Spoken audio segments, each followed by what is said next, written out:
with us right now, Jarrod Carmichael. Jarrod, I got to tell you, man, super excited to talk to you today. You crushed it on Saturday Night Live. Congratulations.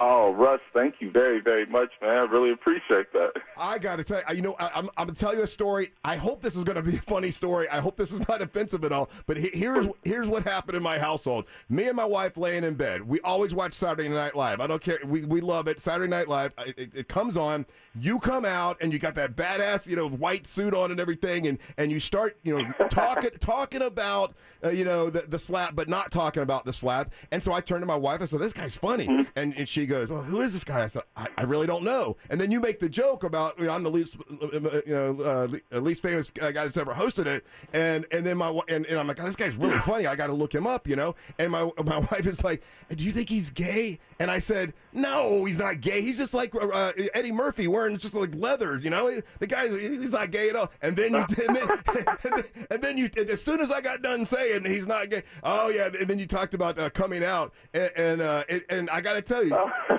I went back and watched your special, and I've seen it twice, and the emotion that you had in it was just over the top amazing. Congratulations, man. Hey, thank you. First of all, it's an excellent story. Thank you. I'm glad that I was hitting all the marks as the questions were coming up between you and your wife.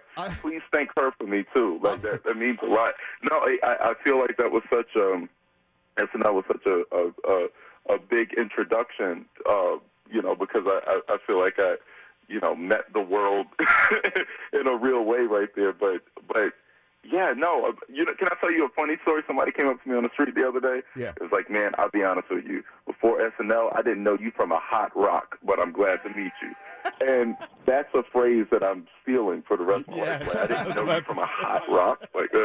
Well, that's how I feel too. I'm like, how did I miss Jarrod before? I don't know how I missed you before. And I know you had your own show on NBC. And are you surprised at how many people are like, "Oh my God, we love you now"? Is there a major difference? I mean, you had your NBC show for seasons and you've been on specials, but is SNL a major difference where it's like, boom, the door kind of opens up? It is. It's wild that it's still so popular and so effective. And I watch it. I still watch it consistently.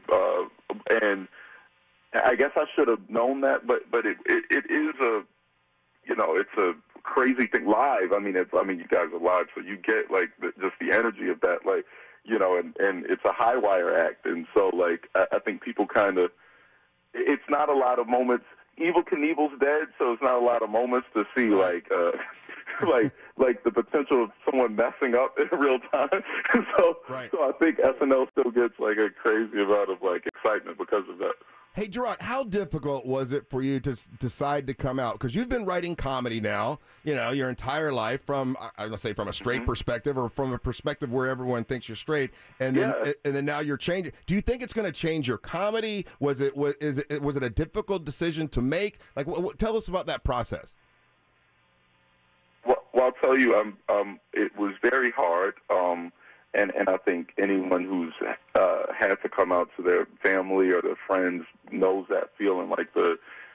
For me, I thought I never would. I kind of accepted it as something that just would be buried. I thought I would die with the secret. And I'm very thankful that I had good friends and people who helped me feel that oh, okay, it's okay. It really is okay. And doing it has really freed me. You know what's funny about pictures? This is the thing I learned about myself in pictures.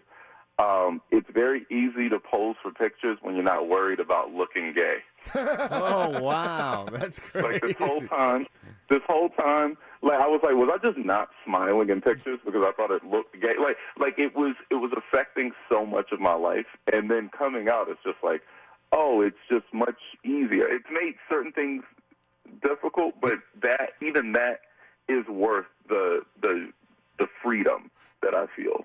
So it's something that, and I know a lot of your listeners are probably, not a lot, I don't know how many, but people may be dealing with that same thing, and it's important for me to say that it really is a freeing beautiful experience. It's rocky at first, but it's very, very, very freeing. Well, Jarrod, was there a time where you didn't know for sure if you were gay? Because in your special you mentioned that you dated women and stuff. Was there a time when you kind of just didn't know? And then how many guys do you have to be with before you're officially gay? I was lying to myself.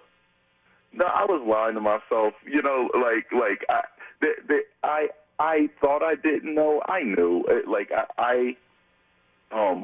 I would have rather convinced myself otherwise at a time in my life like that. Like, I think I would have tried to not be, and I was like trying to make things work with women, but that was all false. It was all false. And to be honest with you, like when you grow up like me, I grew up in the South. I'm from North Carolina, and you grow up Christian, and you believe it's wrong. It's the biggest obstacle is the self-hate, like the hurdle of like thinking of yourself that way and thinking that's wrong and thinking that's a sin. Yeah.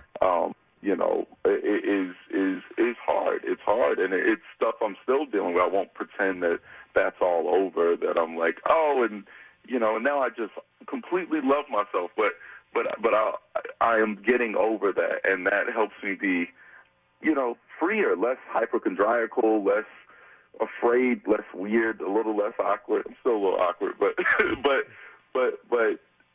but yeah, no, it's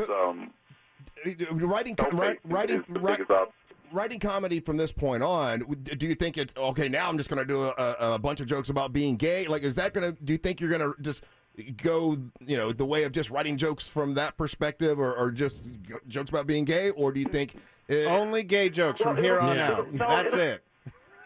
It's exclusively gay jokes. The most hardcore gay jokes you can do. The most hardcore.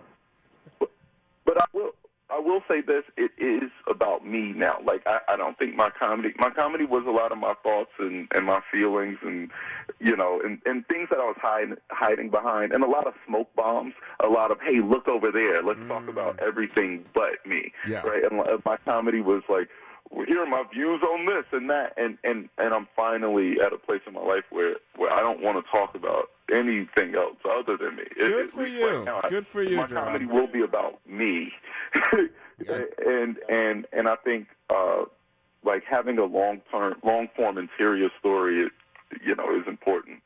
Angel, question for so oh, he's got to move on. Please.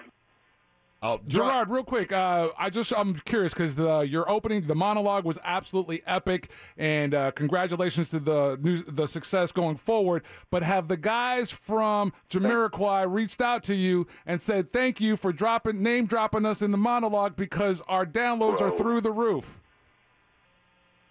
Bro, I wish, but you know what? You just saying that, I'm gonna put on picture of my life and virtual insanity today and just dance. Yes, hell yeah. Ryan, question for Jarrod Carmichael. Jarrod, I love your stuff, and it's amazing, man. But coming out, do you automatically feel the pressure to be like a role model and a representative of the LGBTQ community, or are you just like, hey, I'm just out here trying to bang some dudes and have some fun? Well, you know what? A little bit of both. No, I'm before I like terms like role model and things. I'm aware of the responsibility of that, and also as far as the LGBTQ community, I feel so new. I feel so new. So as far as like being a representative, I'm very thankful for the love and support. And you know, I'm still figuring things out. So.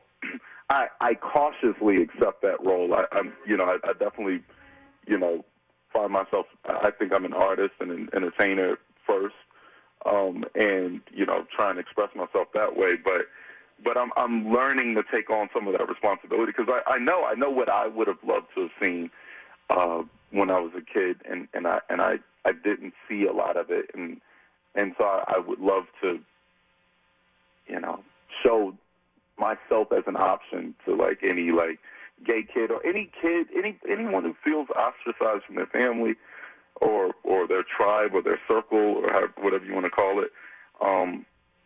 There's a lot of I feel connected with them, so hopefully they'll feel connected with my work and me. I'll bet you the HBO special is blowing up right now. Tell people, I've been talking about it for the past couple of days, but for those that don't know, what's the name of the special? Because I know it's your real first name, and I always screw it up. It's Rothaniel. It's a combination of my grandfather's names. That's awesome. And it's on HBO now. Jarrod, thank you for taking time to talk to us. Good luck. I think, once again, you crushed it last week. The HBO special is awesome. If you're ever in Orlando, we'd love for you to come by and say hi to us, okay? I would love that. I'll be back at Disney soon, I'm sure. Jarrod Carmichael. Thank you, buddy. I'm gay. I'm gay now. That means I'm going to be at Disney a lot. All right, man. You take care. Thank you. That's great. That's very good. Very cool. That's good. That's cool.